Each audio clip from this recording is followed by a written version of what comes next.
What is up, my dudes? Welcome to the Pinfall Podcast. I am your host, Liz. I am joined, as always, by my co-host, Marcus. Hello, my mic was muted. Oh, was it? Yeah. Alright, so Dynadub. Dynadub. Dynadub.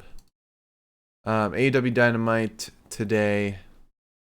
This was a very fun show, in my opinion. I had a good time, and I think that it's clear that they're trying to compete now. Yeah, they're trying to compete.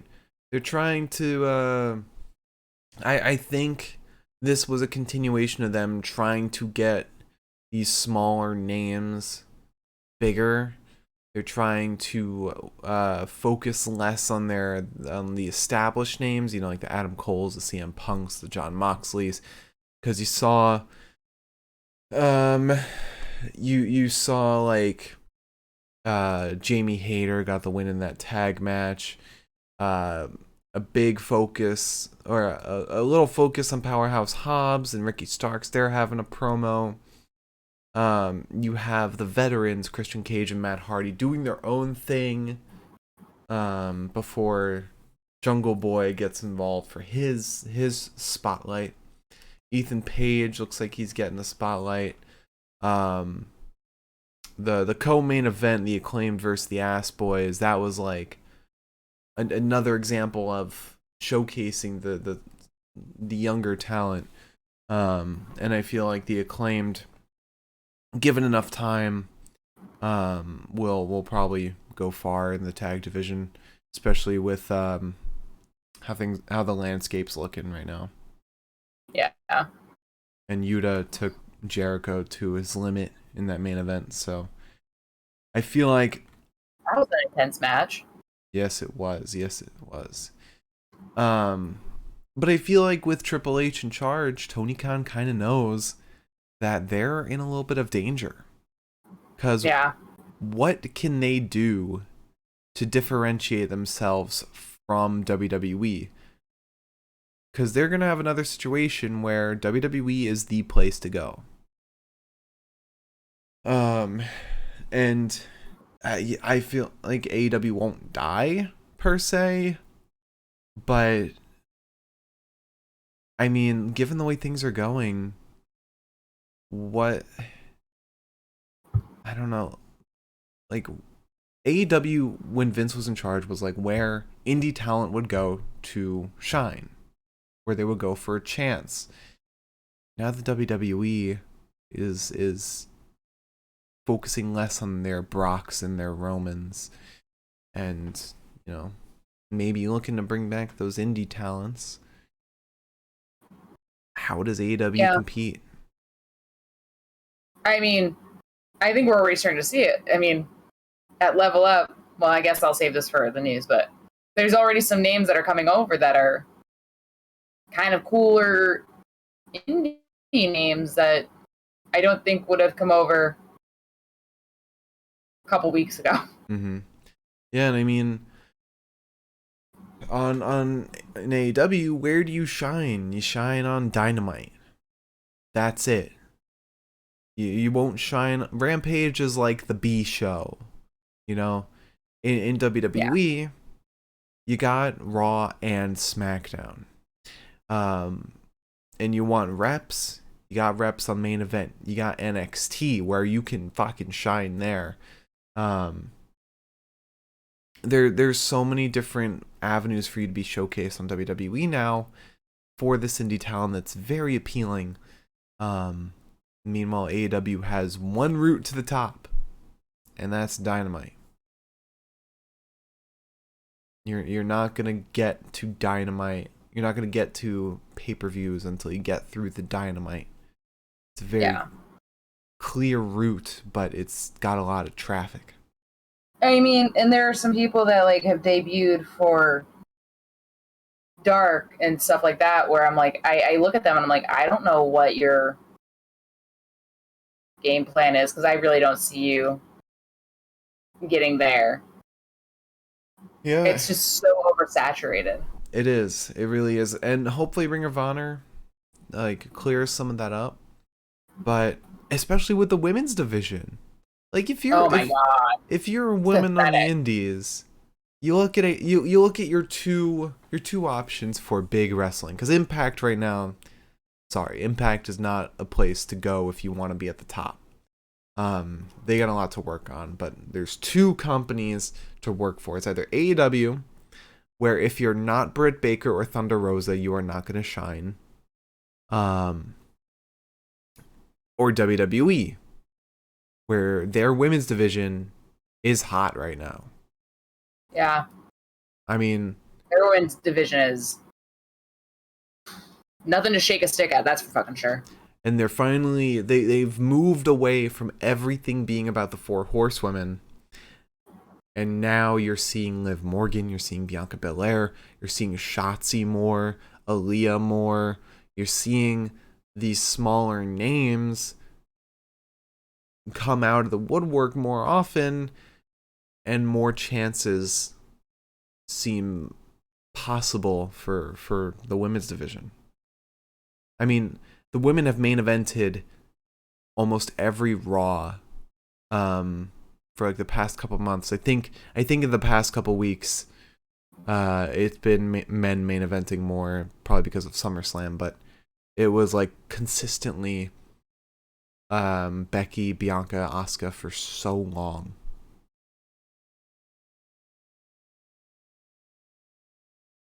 Oh, I think you froze. Oh, came back. Okay, you're back. Yeah, I might have to change my Wi-Fi because this has been happening kind of frequently. Oh, has it? Okay. Yeah, yeah. All right. So, yeah, why don't you do that? I'll do the little nutshell while you swap networks. So while Liz is doing that, let me run through a little nutshell of today's Dynamite.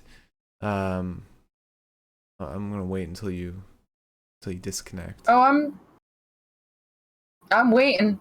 It's not reconnecting me to the other Wi-Fi. Interesting. Okay, I'm still gonna do it anyway. All right, Yeah, that's so fine. today's Dynamite opened up with Orange Cassidy versus Jay Lethal. Very fun match to start the show. We had the Undisputed Elite reunion featuring a returning Adam Cole, who said he's still not cleared to wrestle. Up there she goes. We had a tag team match: Britt Baker and Jamie Hayter versus Toni Storm and Thunder Rosa. That was a blast. We had Powerhouse Hobbs fight a jobber. We had Christian Cage versus Matt Hardy. That was a ton of fun. I feel like I recognize the jobber, but I'm not sure Ren how or why. Jones. He's been on Dark a bunch. We also had the Acclaimed versus the Ass Boys in a dumpster match, first of its kind, very similar to a coffin match. Get your opponent in, close the lid. And then finally, Wheeler Yuta versus Chris Jericho, where if Yuta wins, he takes Jericho's spot next week against Moxley. A very fun show. And this is what happens when you let your smaller talent shine. Yeah. I feel like it's more fun. It's like feels different because you're not just getting like the same rehashed talent over and over and over. It feels like a breath of fresh air. Yeah. Yeah. So you want to talk about some news? Let's talk about some news. Pardon me. Let's also change the sign before we talk about it.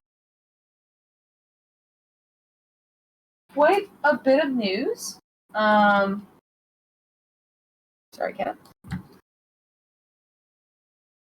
Quite a bit of interesting news, actually, too, which I do love on a day like today.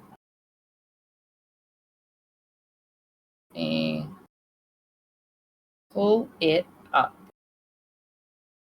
If I can get there. That is.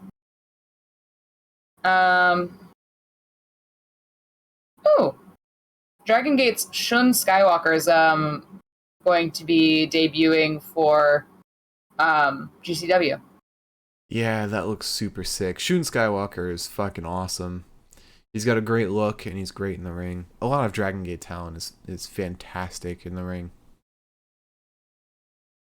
Yeah, that's interesting.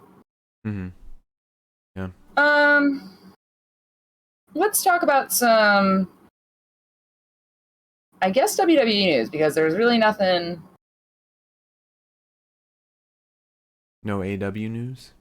Well, there is, but I would rather save that for, Okay. you know.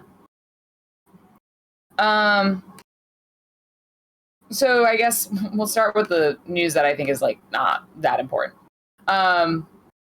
Which is that apparently Tennille Dashwood and Madcap Moss are dating, which is super exciting Like and a super fun for everybody. tabloid reporting on that. I mean, listen, if Wrestle Talk is going to, then I will too. And in addition to some tabloidy shit, the artist formerly known as Peyton Royce and Sean Spears are expecting their first child. Yeah, that's awesome. Congrats to them. Yeah. I guess it makes more sense now that they were like, yeah, we're done wrestling.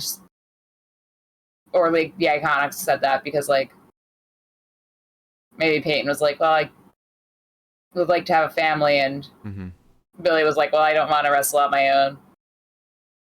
Yeah, and So, I feel guess like it kind of checks out now. I feel like Jesse is trying to switch more towards modeling. Oh, if you got it, flaunt it. The announcement with Cassie and Spears was made in a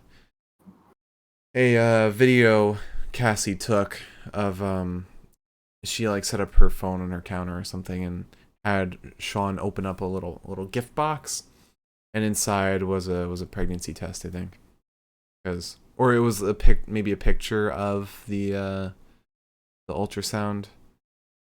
She didn't show the camera, but Spears saw it and immediately reacted. Gotcha. Also, I guess Clash at the Castle is sold out.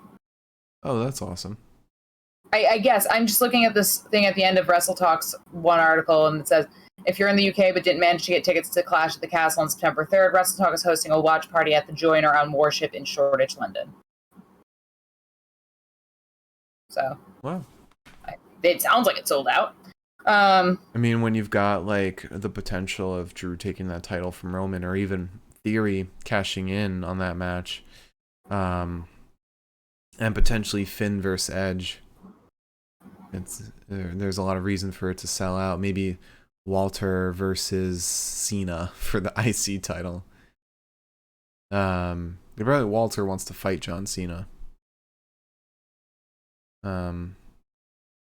What's some other UK talent that could? Oh, maybe Bobby Lashley versus Butch for the US title. Maybe. Oh wait, they honestly, they should probably like call up somebody from NXT UK to add to that card. Like Walter versus fucking Joe Coffey or Mark Coffey or one of the Gallus boys for the IC title. What's another? Trent. Call up fucking Trent Seven. Get he's been massive on UK lately. Get him against Bobby Lashley for that US title. There you go. That would be sick as fuck. Braun Breaker versus Tyler Bate. Yeah, there you go. In addition to some WWE news, in addition to stuff like that, actually, apparently they are really heavily teasing the Street Profits being donezo. apparently, so last night in Raw, what I kind of saw but wasn't really totally sure about was that they were supposed to do rock, paper, scissors, shoot to see who got to fight Seth Rollins, but instead of playing the game fairly, Montez just took off at a blistering sprint and took on Seth himself. Yeah. So they cut a promo afterwards where I am obviously not going to listen to it out loud right now. But Dawkins basically looks like very upset. And it's looking like they're probably going to set up for Dawkins versus Seth next week, but it should be a beat the clock challenge. Whoever can lose fastest to Seth. But I heard a little speculation. Profits do split up. Tez goes on a tear in the singles division, but maybe Dawkins leads a faction. Call up the Creed brothers, get them in a faction with Dawkins. That'd actually be fucking sick. That wouldn't be the worst thing in the world. Or even get him in a Alpha Academy. I think he'd be a good addition. Under Triple H, that'd be a good faction. Maybe. American Alpha in NXT was awesome.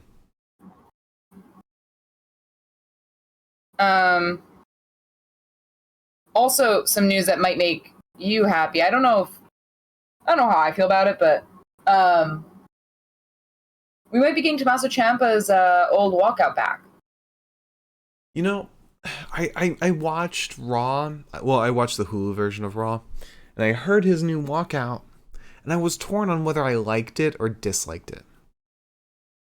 It's not bad. It's not a bad song, but I feel like there hasn't been enough change in his character to make the song feel like it fits, because it's way too close to his NXT persona,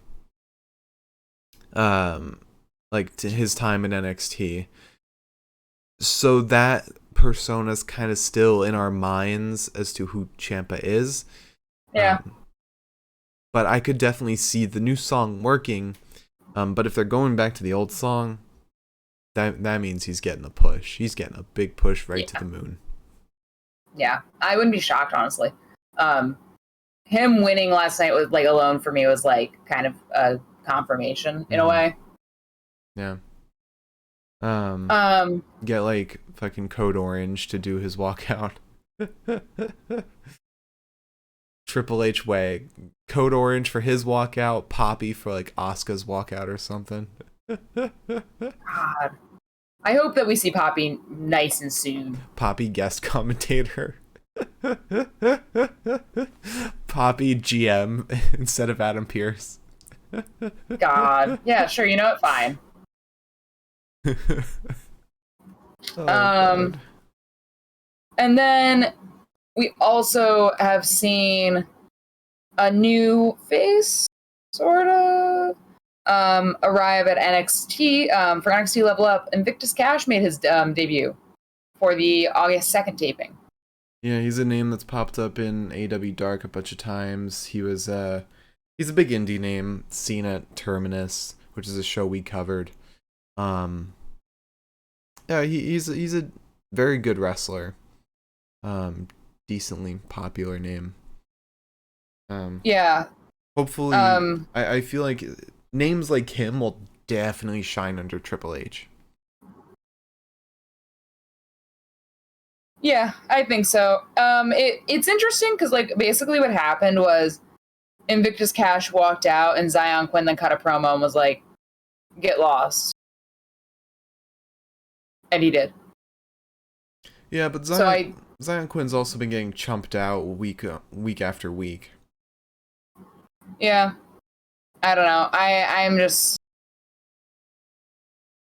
excited. I like Invictus Cash. I think he's a cutie pie. Also, last night's Raw's viewership, holy shit. Over 2 million people tuned in. That post SummerSlam hype. It's that post Triple H hype. Why not both? True. Apparently it drew a total of 2.23 million viewers, which was up from last week's 1.9 million. God, that is massive. I know. Damn. And that was a good Raw too, at least from what I saw, because unfortunately Hulu doesn't post the whole fucking thing. They edited it down to like an hour. But yeah, that was great. That was. And also that was the Raw episode where Becky Lynch was officially written off. Yeah. And also, what a spotlight for Ciampa that episode. Yeah. And that Styles clash onto the Miz.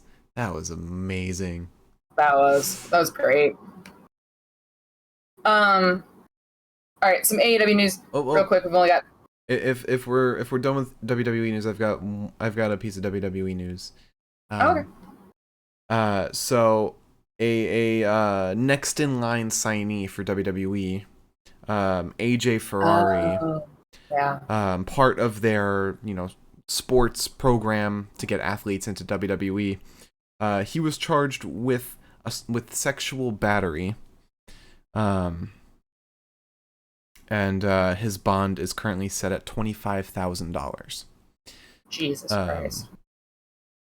So the accusation came out in July, and I'm honestly surprised. July seems like such a close time for something like this to have taken action. Just a month after. So,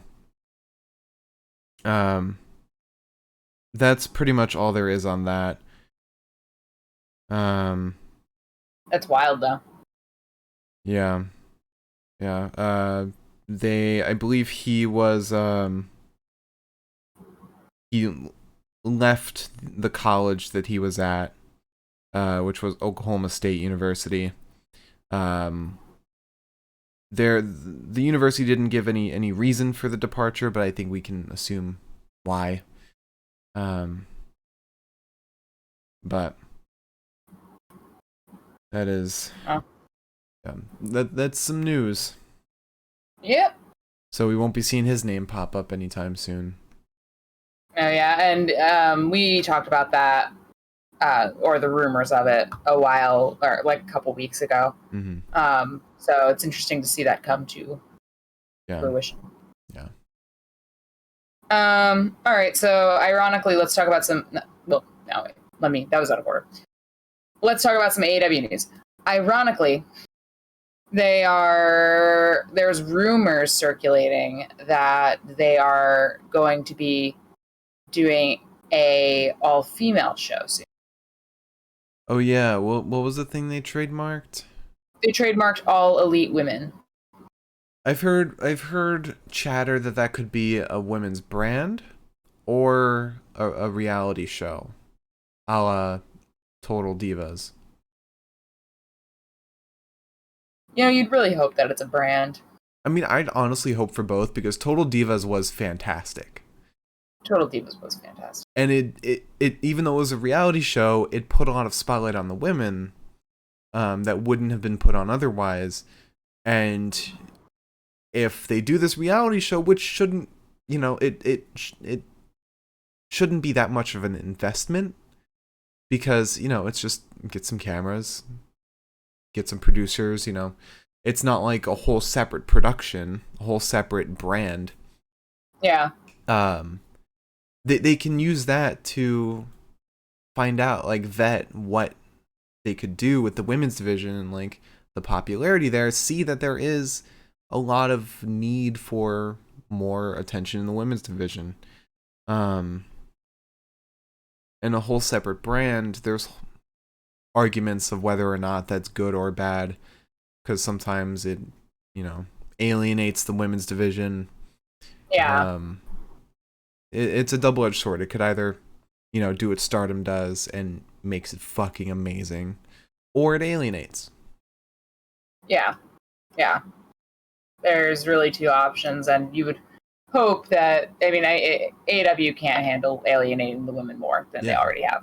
So Yeah, and hopefully with Madison Rain as part of the crew now, part of the producers, or I think she's just a coach.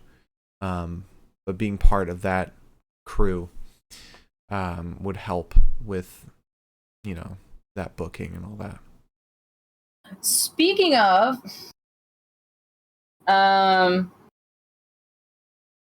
there was a press release today from AEW that announced a bunch of like hirings and role extensions, I guess, for lack of a better term. So right now it's looking like Sanjay Dutt is now the new vice president of production and creative coordination. QT Marshall is now the vice president of show and creative coordination. Pat Buck is now the vice president of talent development, and Tony Schiavone is now the senior producer and special advisor to the talent. This is in addition to Madison Rain being brought on as a coach for the women's division, and she started tonight. Yeah, and for those who don't know, Madison Rain is a huge name over in Impact, which arguably not even arguably, does have the best women's division on the planet. I don't count Stardom because there's no division there that is just the women. But Impact has the best women's division in all of America. So hopefully she'll bring some insight from over there to make AEW's women's division a lot better. Yeah. And then the final piece of news is just that we got teaser trailer and an official announcement for AEW's game, and Mark has opinions on this. Yeah, I mean the mini games look fun. It's very much like Mario Party, shit like that. It looks enjoyable. But the gameplay itself looks pretty clunky. I'm only gonna be investing in it if it has like a universe mode or GM mode or something like that. It is cool that that you can get it on the Switch, though. I'm really excited about that because I don't have any other way of playing games. You can get on. I think it's on like every console, pretty much. And I have another piece of news to add on to AEW. Okay. So Fightful Select reported that MJF has apparently gone radio silent since his pipe bomb promo on Dynamite. Wow. Sean Ross Sapp noted that he's tried to contact MJF and has gotten zero response. He hasn't heard anything. AEW talent and those close to MJF have not heard anything either. Since that one promo where he basically said to Tony Khan, "Fire me." Reports also note that there was word last week that he was in New Jersey filming with cast members of Impractical Jokers, which is owned by the same parent company as AEW. But Sean Ross Sapp couldn't confirm that he'll actually be on the show. That'd be really weird, I feel like. That would be fucking weird. You go radio silent and then you just appear on some prank show. Well, that, and also just like the idea of him, because like he's so hell-bent on keeping his like, he's kind of got Eddie Kingston syndrome where it's like he's like MJF all the time. So like I feel like it'd be weird watching him on like a TV show where like he's supposed to be a normal person. Yeah, like he's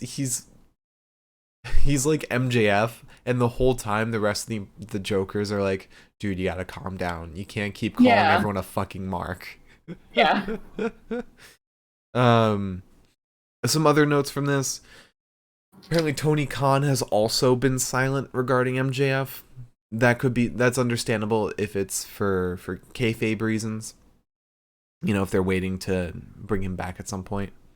But apparently after the promo on June 1st, can't believe it's been June 1st. June 1st was when that promo happened. Over 2 months ago. MJF remained in Los Angeles for several days, conducting on-screen, non-wrestling related meetings. So, none of this really indicates anything happening soon with MJF. It's all just very weird that nobody's heard anything. It is very weird. Because now in the age of social media, everyone's kind of got, everyone hears from somebody. Yeah. And it's got to be hard to keep it hush-hush. Yeah. Yeah.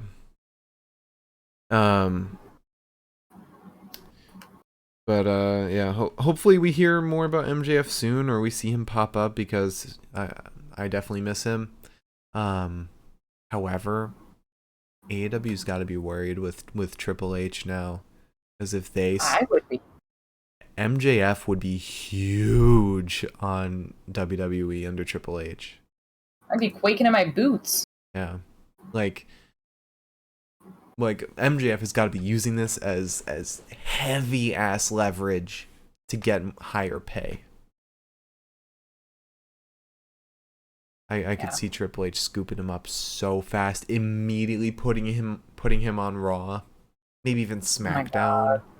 Oh my god. That would be I think the biggest. I think that'd be bigger than Cody, honestly. Yeah.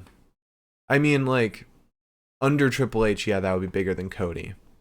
Because I don't know what actually, I think Triple H likes Cody. I'm not really sure. Well, no, I just mean that I feel like that would be bigger than Cody, because, like, Cody left, and while there wasn't a ton of warning about it, when he had been gone for a while, I think MJF was, like, such an active part of AEW until he decided that he wanted to, like, go on this kind of roller coaster. Yeah.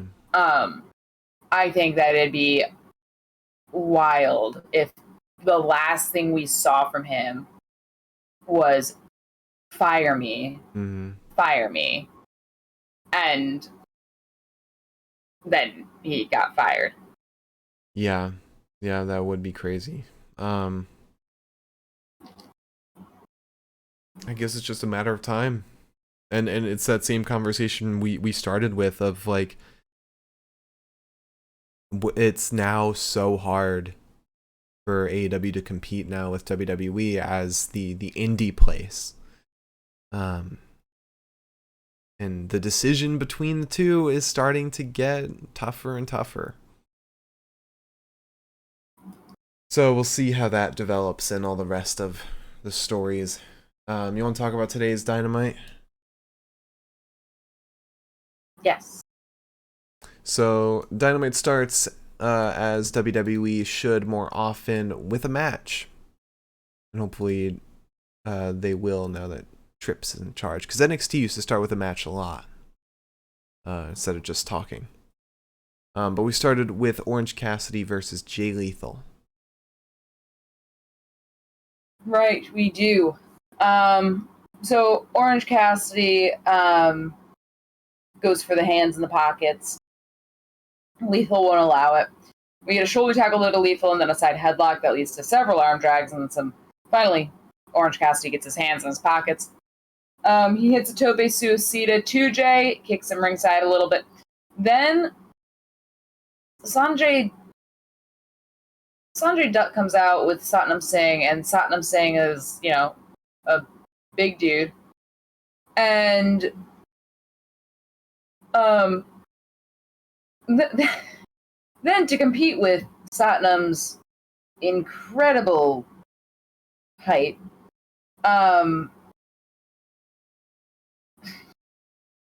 Trent comes out on the shoulders of Dustin, but wrapped in a trench coat, like two kids sneaking into an R-rated movie. That was so good. They didn't even have it closed when they came out. They were, and the way commentary was selling this too. They were like, "What is that growth in Trent's stomach? It looks like a head." Oh god. So then we get a diving crossbody to Lethal. He goes for the DDT, but Lethal gets a dragon screw off, and this kind of ruins Orange Cassidy's night. He stomps on Orange Cassidy's ankles on the steps, sticks the ankle into the stairs, and then drop kicks the stairs. Cassidy ends up getting a Sundog Millionaire right into another attempted DDT that turns into a backbreaker on Orange Cassidy. Orange Cassidy then sends Jay into the buckles before getting him with a hard elbow. Finally gets a diving DDT, then gets the swinging DDT. Then he wants the orange punch, but his leg gives out underneath him, so he can't walk. Lethal then goes for a powerbomb, but Orange Cassidy turns that into the beach break. The beach break. Yeah, that's right. Orange Cassidy goes for the orange punch again, but gets shoved away by Lethal. Tries it a third time, fails. Lethal ends up kicking Orange Cassidy's leg and then hits him with the lethal injection to win the match. Yeah. That's some good stuff. And then Sanjay Dutt and Satnam Singh walk in. And Sanjay says, "Hey, Orange, it looks like you have jaundice." Last week on Rampage, this guy Wardlow came out after the match. Jay, tell me your thoughts on Wardlow. Also, Sanjay Dutt. Sanjay is fucking amazing. He's so entertaining whenever he comes out. Fucking funny. And the way he's just so obsessed with calling Jay his best friend. It's great. What else? He also was like, I think he was talking to Satnam Singh, and he's like, "Come here, buddy." And I was like, "Buddy."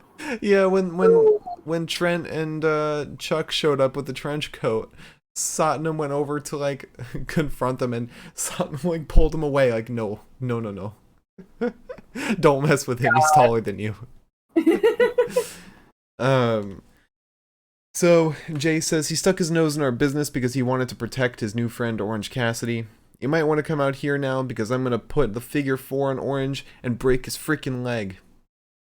The best friends walk out. Orange Cassidy, Wardlow comes out. I don't know why I wrote Orange Cassidy. Wardlow comes out. Jay says, "Want to do this right now?" Oh no, Sanjay says, "You want to do this right now? My man just went 15 minutes. You think this is an opportune time? Let's do this. Let's do it like this. Battle of the Belts. Go home, train, put that title up on the line at Battle of the Belts against my man." And also their friendship just seems so real too. It seems genuine. It does. It's not like I'm gonna call him my best friend until he turns on me kind of situation. Yeah. Like a Riddle Randy situation. Yeah. No, I get that. Wardlow gets in the ring. He says, "Columbus, Ohio. Welcome to Wardlow's world. If you ain't got the balls to do it tonight, I don't care when. The end is gonna be Wardlow's gonna whip that ass." He's... I love Wardlow. He's a great talent. But...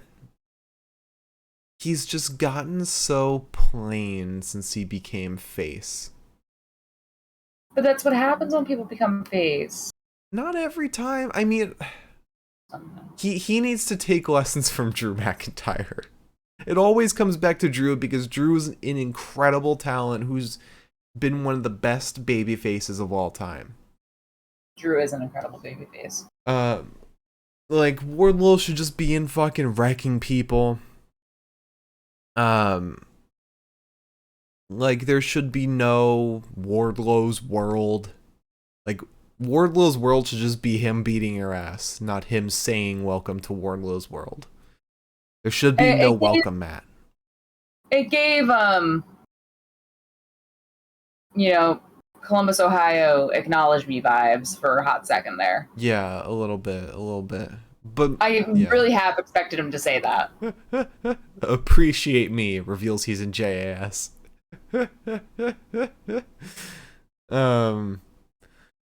But yeah, I mean, his matches are all... Actually, his last match wasn't good at all. Oh, no. The Orange Cassidy one was fantastic. The one against Scorpio Sky sucked. That sucked. I don't think I watched that. No, because we did it for the show. We did it for the recap. It was where, All of American Oh yeah, Top Team came Scorpio. out. Yeah, Scorpio got like kind of squashed. Yeah, it was very Yeah. short. So after that we had the Undisputed Elite reunion. Adam Cole gets on the mic and he cuts a great promo. He says, "Who's ready for story time with Adam Cole, baby? My God, does it feel good to be back. More importantly, it feels great to be back with my friends. I do have some unfortunate news. I am still not medically cleared, but I have taken this time to think and process the success the Undisputed Elite has had and things we can work on. You don't just celebrate your success, you figure out what to fix. It's things like chemistry, things like talent, and most importantly, it's about loyalty." As soon as he said loyalty, I was like, all right, yeah, that's it. Bucks are out. Yeah. He says, "Fighting alongside your brothers no matter what. My God, we had that too. I came to AEW because of the Young Bucks. That is loyalty. I have traveled up and down the globe with Red Dragon. Loyalty is power. Loyalty is success. Loyalty is everything. Which brings me to this trios tournament.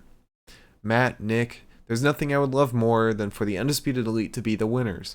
But if I'm not medically cleared, and Kyle isn't clear, and you aren't choosing Bobby, you just can't do it." Because it's like, I can't wrestle. Kyle can't wrestle.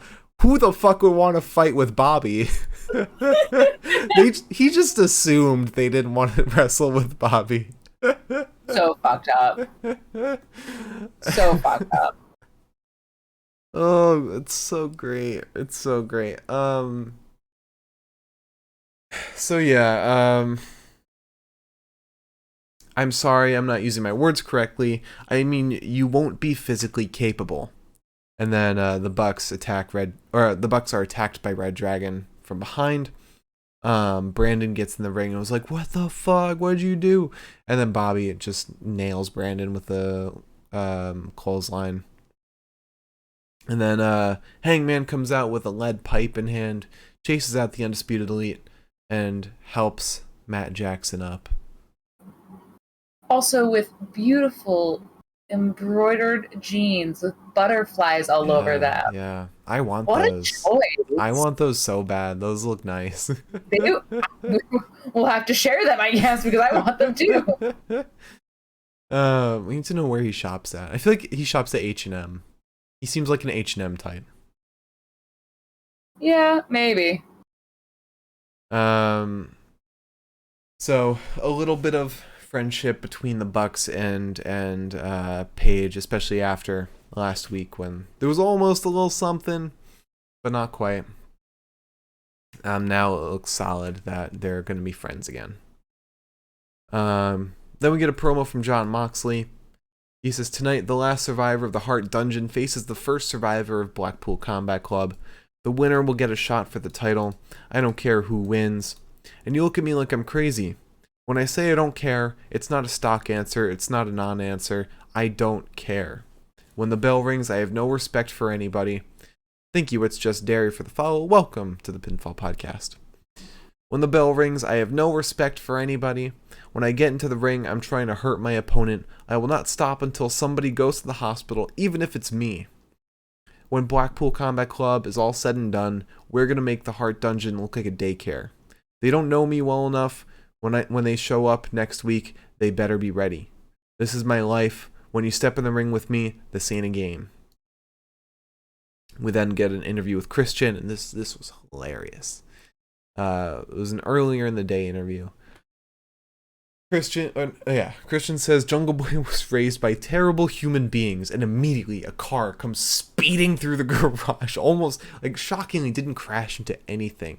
Almost hit Christian and Tony Schiavone. Jungle Boy gets out of the car, but he is held back by security. And then we move on to Britt Baker and Jamie Hayter versus Toni Storm and Thunder Rosa. This match was wonderful. Yeah. Yeah. This was actually a really good match. Also, some people have been saying that it looks a lot like Homelander. gear, but like Jamie Hayter's gear looked so good. Oh yeah. Britt's was super fun, but like the blue and Jamie's gear was different, Mm-hmm. and it was so pretty. But Oh also, my god! Brit's jacket had like the shoulder pads for like soldiers, which had the little tassels on them. Oh god! That So it was was fun. Homelander. It was Homelander. But it was great gear. Wonderful. So this match breaks down pretty quickly. Actually, it kind of starts broken down, and then it puts itself together a little bit. Britt gets in first against Thunder Rosa. She gets strapped high up on the neck, tags out. Hayter then immediately gets drop kicked from the front, and then she's against the ropes. Kind of looks like she's setting up for a 619, but she gets drop kicked in the back, and then she kind of like rolls over and gets drop kicked in the face. It's like ping pong in her. We get a slap across the chest of Hayter from Rosa. She and Tony then take turns rapid fire assaulting Hayter using rapid tags. Thunder Rosa then goes for like, it's weird. Like she goes for like a snapmare, but Jamie holds back. And through very little force of her own, Thunder Rosa eventually gets it. She then kicks Hayter across the back. Britt then attacks Thunder Rosa while the referee is distracted with Jamie Hayter. And it's so funny because Britt attacks her, and then Thunder Rosa like kind of gets free, and she's like looking around like, "Why the fuck would you do that?" And I'm like, "You had a feud with this woman. You definitely know why she would have done that. She hates you.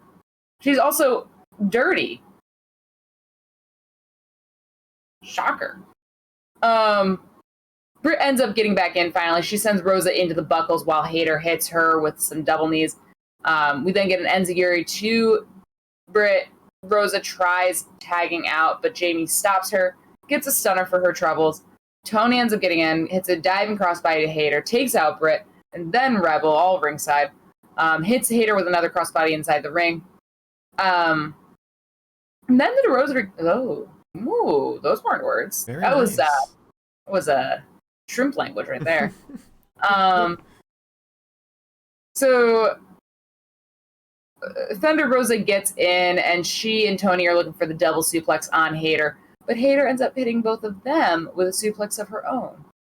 Because Jamie Hayter's so fucking strong, and it's so fucking incredible, and I'm in love with her. Anyways. Then Tony goes up top, and Thunder Rosa has, like, Britt up on her shoulders. And then Rebel gets up and distracts, and Britt ends up getting free from Thunder Rosa, goes up to meet Tony, hits Tony with an avalanche air raid crash, and then I yawn because I'm tired. Wow. Let me fix that. Then we get a lariat from Hayter and a stomp from Baker, but it's not enough for the pin. Thunder Rosa is then hit with an air raid crash from Britt as well. We get a DDT to Britt, though, from Tony, and a backbreaker to Tony from Jamie Hayter. And it's kind of one of those, like, everyone gets a little moving thing or imaging. Then we get a double German suplex to Jamie and Britt. Tony doles out some hip attacks to Britt and Hayter in opposite corners. But Britt ends up pulling Thunder Rosa in the path of Tony's hips on the last hip attack. Jamie then lariats Tony before hitting her with a roll-up to win the match for her and Miss DMD. Yeah. Very, very fun. I'm glad Jamie got the win. And at Battle of the Belts, she'll be facing Thunder Rosa for the women's title. And I imagine it won't be a clean win for Thunder. But hopefully it's a sick match and it's not another example of sandbagging. Yeah. And I don't know the best point to bring this up because I didn't write it down, so I'll just mention it now.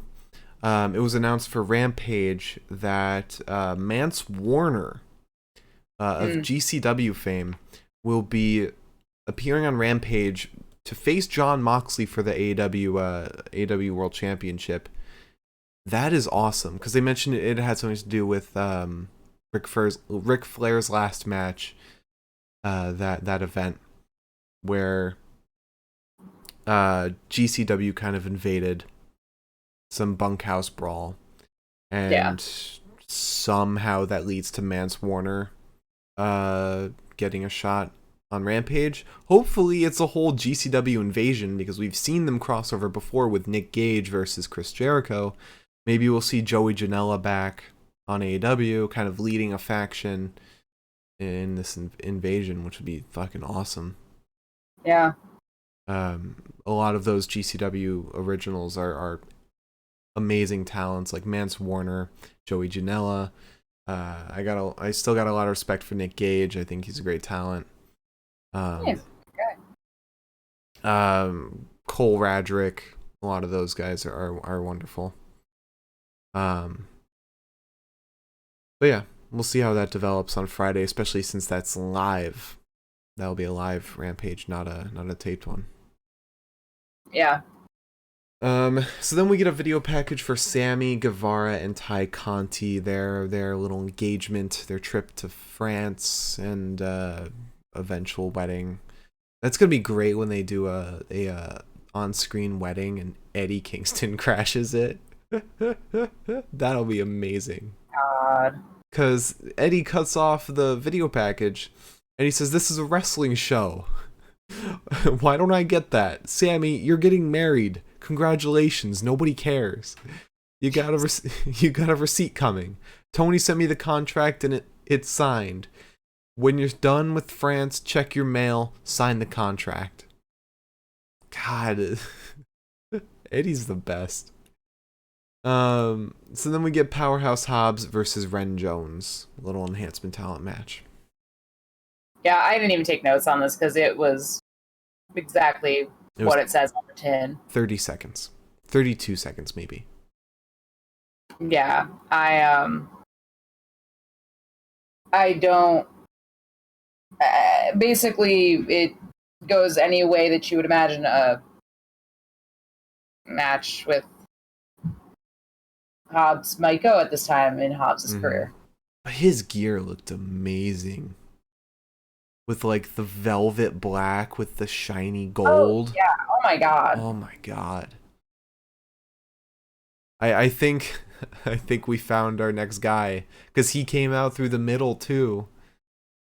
Yeah, that's fair. He had a new walkout too. God, Hobbs is the man. He is the guy. He's the guy to take the title off Roman. Yes.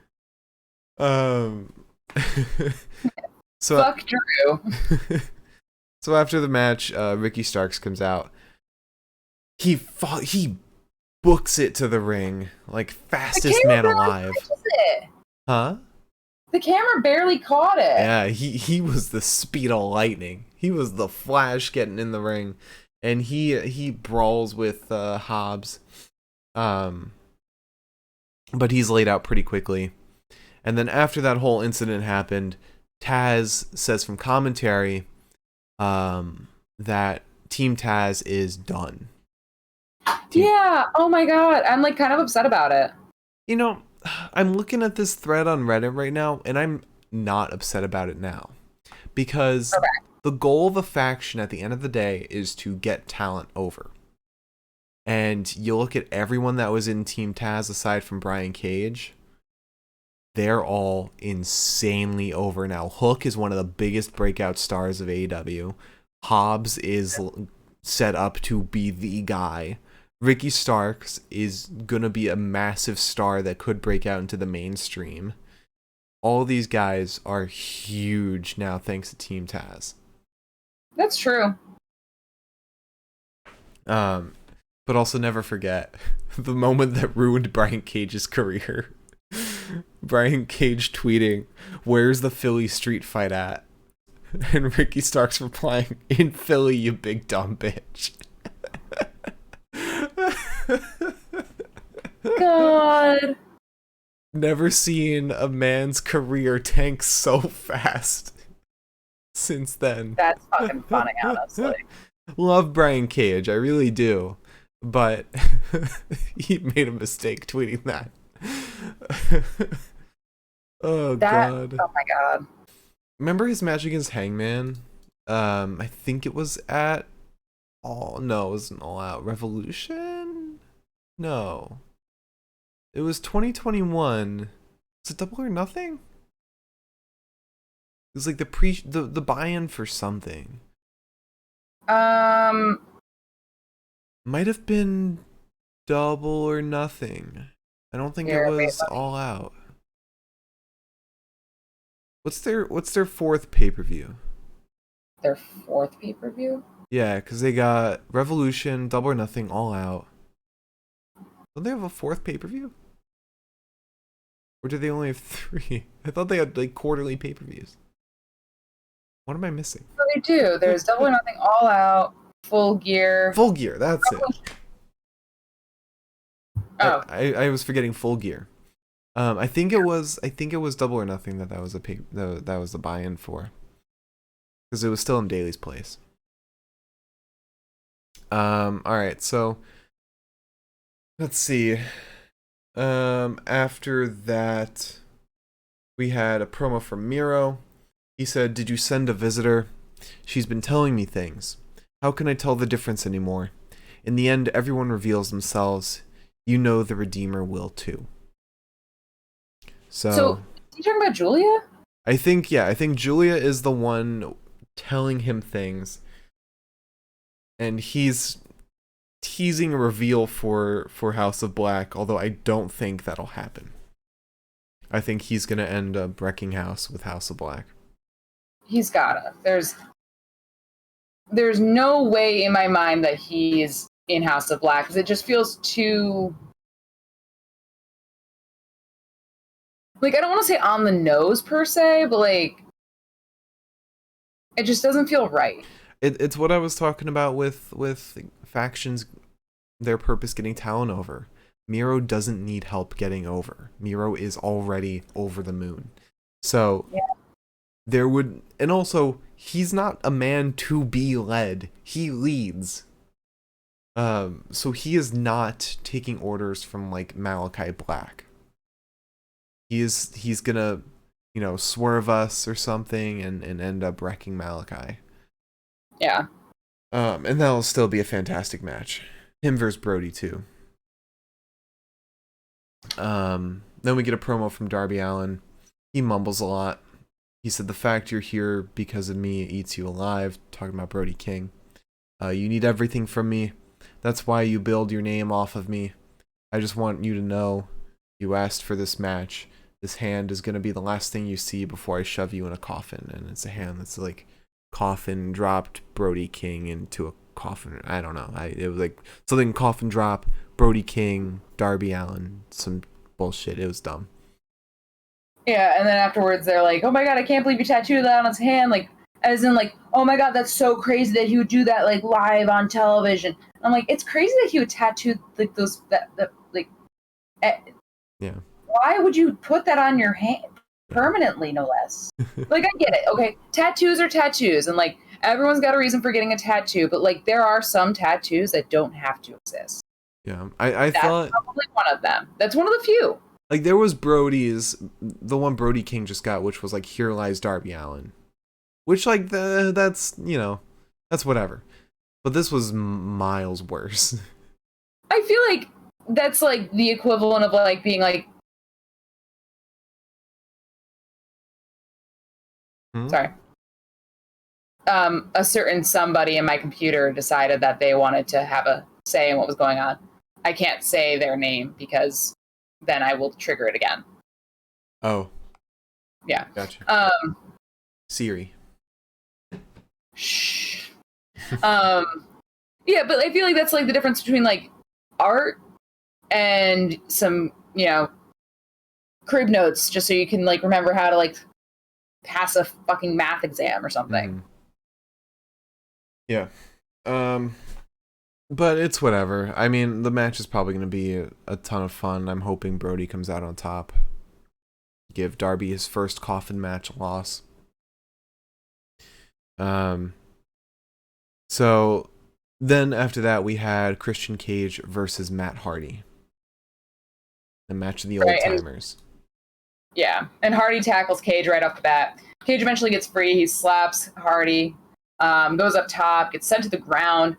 He's nearly sent through a table, but Cage avoids that, still gets put back in the ring and repeatedly clubbed.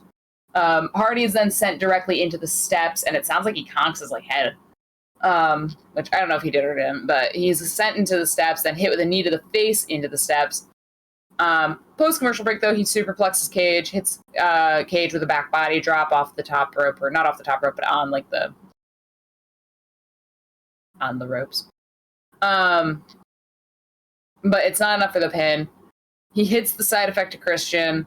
That's not enough either. Hardy then gets Christian on a table, goes for a flying elbow onto Cage, but Cage avoids and sends Hardy down by his lonesome. And then eventually we get back in the ring and we hit a kill switch to win. Yeah. Yeah. It was fun. Did worry about Matt Hardy a couple times. But fun match overall. So then we had a Daniel Garcia interview, which was completely pointless at the end of the day. So he didn't even show up in the match at all. He said, "You say it was a big win. It was the biggest win in AEW history, period. I submitted the American Dragon. I am the Dragon Slayer, the greatest sports entertainer of all time. Come back from injury, I have your number. I will slay the dragon again." Then we had a promo from Ethan Page. He said, "I came out here to ask a question. Why? Why? Why the hell is Ethan Page not on TV every single week? Why? I'm feeling it, guys. Ethan Page deserves better. Why would you guys cheer?" Because they cheer when he says he deserves better. "When Ethan Page's shirt goes on sale, you guys aren't waiting in line. You nitwits are first in line for an Orange Cassidy thumbs up, a CM Punk shirt, or to hear whatever bullshit Eddie is spewing. Every week, Ethan Page isn't on TV. That's more money these morons leave on the table." And Stokely Hathaway's been in the ring the whole time as he's delivering this. And he whispers something in Ethan's ear, and he hands his card to Ethan. And Ethan accepts it to become an eventual baddie, along with Lee Moriarty. But a very, very interesting detail. Stokely Hathaway tweeted a picture. It's like a picture of Lee Moriarty, a picture of Ethan Page, and then the other half of the picture is all black. Oh. Kind of hinting that there will be two more people. Now, I feel like that has to be a tag team that he brings in. Because you got Ethan, who's a main event guy, Lee, who's a mid-card guy, and then a tag team. Who do you think could be that tag team? FTR. Imagine. My mind went to Private Party. But aren't they part of the AF? Is the AFO still a thing? No, I don't think so. Okay. Because now they're the Faction Ingobernable. Yeah. But are Private Party a part of that? I don't think so. Okay. So maybe Private Party. I could see them as part of that.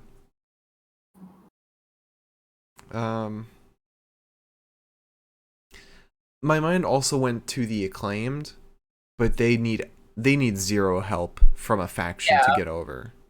So that wouldn't do them any good. Private Party's kind of the only one that sticks out. Yeah. That would make sense. Yeah. It'll be very interesting. 4 men, 4 women that Stokely is managing. That's pretty awesome. Yeah. Big faction. You know what? The more factions, the better. All right. Factions are good. I mean, that's how you fucking get airtime. Yeah, and that's how you showcase more and more talent. Yeah. All right. So after that, we had an interview with Anna Jay in 2.0. Matt Menard says, you want to know what makes Daddy Magic's nipples hard? 1 week from tonight, Jericho is going to become 2-time champion.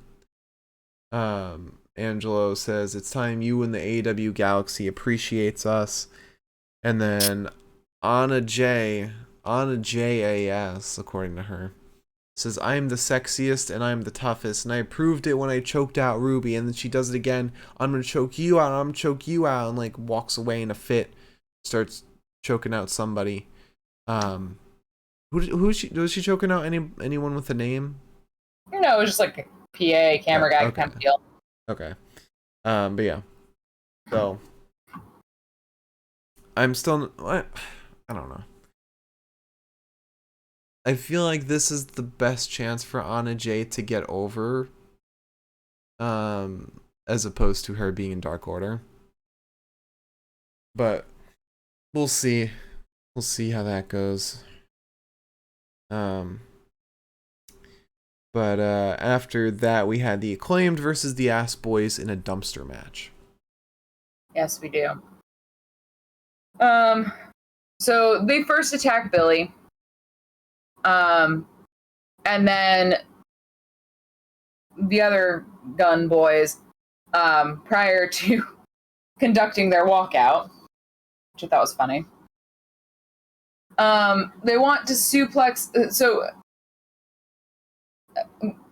Colton and Austin go to suplex Bowens into some trash cans, but Bowens ends up reversing it.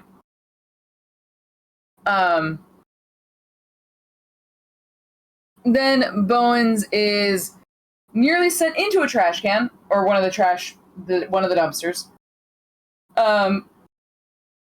But he manages to. He is actually. Wait, no. Let me try to retract that. He is nearly sent into it, then ends up inside of it, as do both of the Acclaimed, but the Gun Club can't shut the lid because the Acclaimed boys stick their hands up real quick, stopping the lids. Then Max Caster reappears with a baking sheet to the face of Colton. Bowens is then dumped into a few trash cans, the ones that he was originally going to be suplexed into, before reversing it. Then Max Caster is up the ramp. He's suplexed into some metal grates by the stage by Colton until Bowens appears and gets hit with a twisting neck breaker by Colton. Colton then puts Bowens on a table, and Austin looks like he's going to fly into him from on top of the tunnel. But I don't think Austin was super confident in that, first of all. And I couldn't tell if it was just like him fucking around or if like he actually really was like kind of like, oh god. But what ends up happening is Bowens gets free. He cracks Colton with a trash can.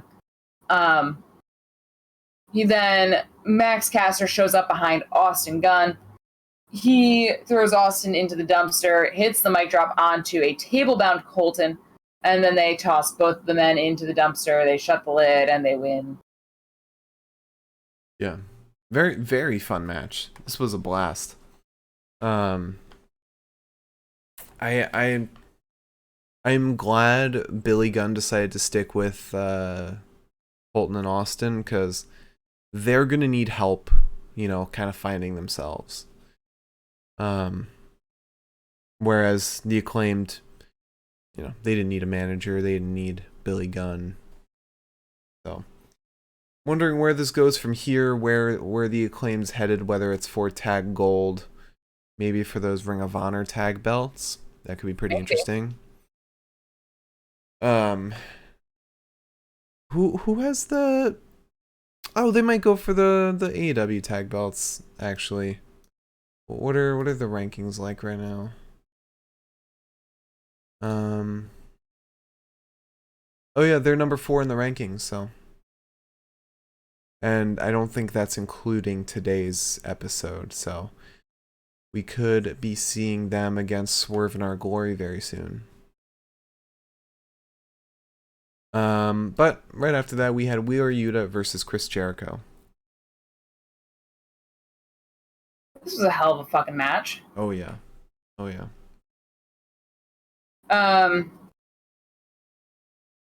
So first Yuta flicks Jericho's broken nose, gets into the ground and pound. Jericho ends up rolling from the ring to take a breath, only to get kicked in the tush by Yuta. Then Matt Menard and Angelo get kicked out, and Claudio sees to it that they go up the ramp and they vanish, thus making it so Claudio vanishes.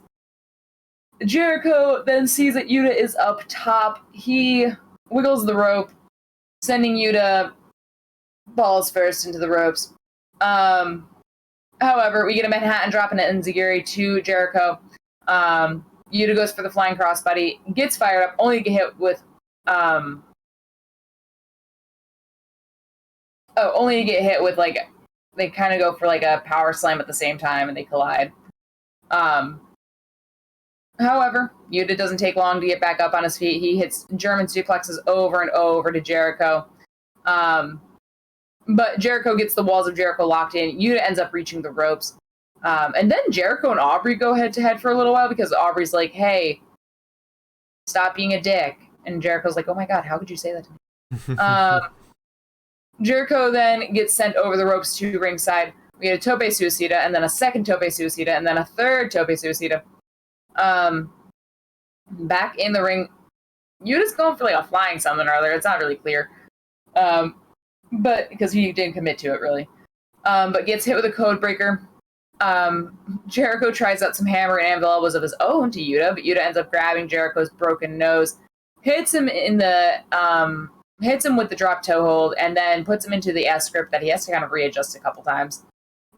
Jericho then, in that tangle, goes for his baseball bat, and when Aubrey notices and is like, hey, you can't use this. This is a wrestling match, not a softball game. He hits Yuta with a low blow, and then he puts Yuta into the very deep walls of Jericho to win.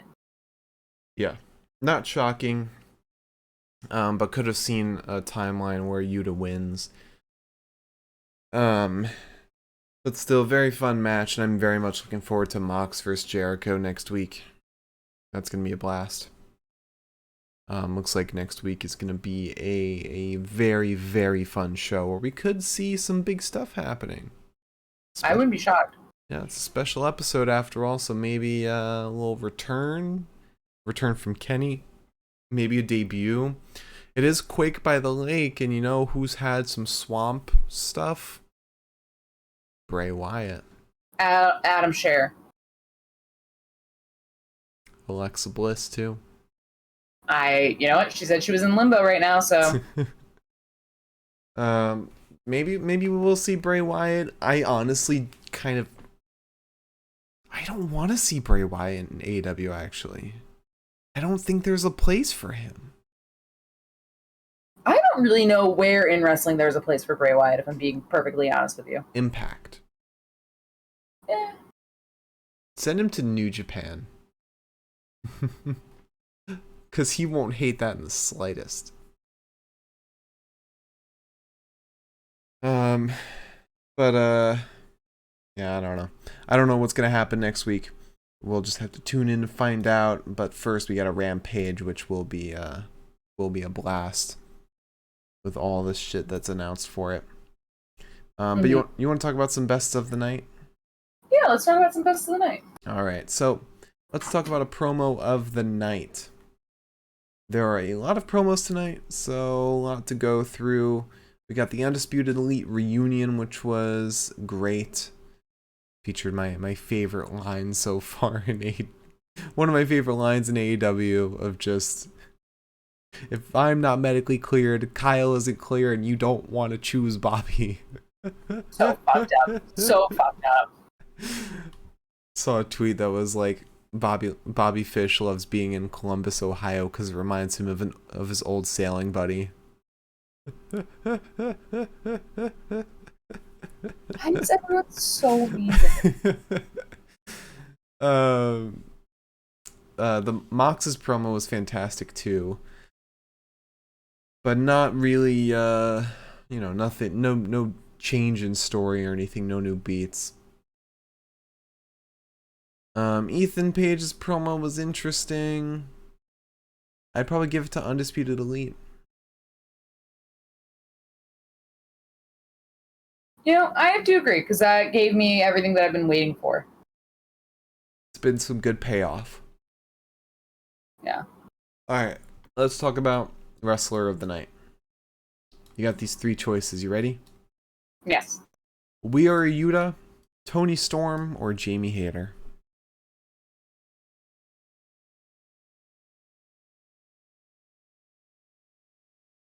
What? What's that face for? I'd say Wheeler Yuta. Really? Okay. Yeah. Okay. Sorry. I was gonna say Jamie, but I see you don't want to pick a woman. Yeah. Fuck women. Alright, so Wheeler Yuta is our wrestler of the night. Let's talk about match of the night. Where's my fucking spreadsheet? There we go. Alright, you know, it was hard for me to differentiate. Because there's 3 choices I got for match of the night right now. Okay. Britt and Jamie versus Thunderstorm, Christian Cage versus Matt Hardy, or the Ass Boys versus the Acclaimed.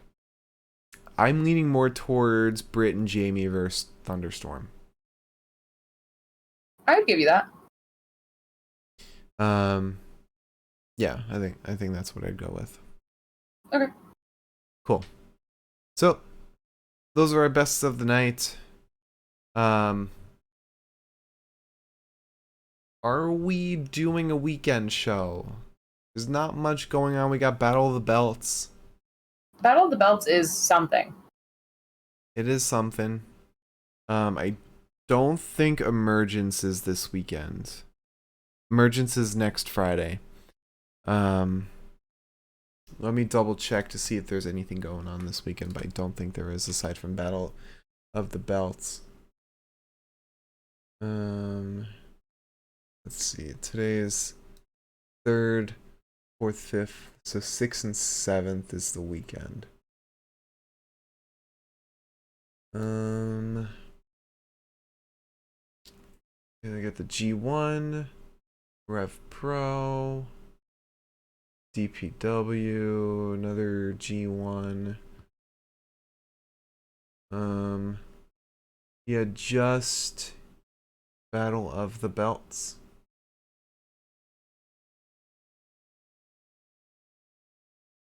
So, I mean, we could do a recap of that. Yeah, we could. We haven't done a recap in a while, so I figure.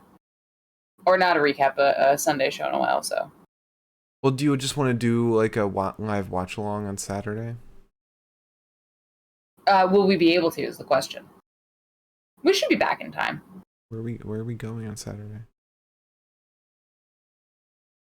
We have plans. Am I blanking out? You are. Oh, okay. I guess I am.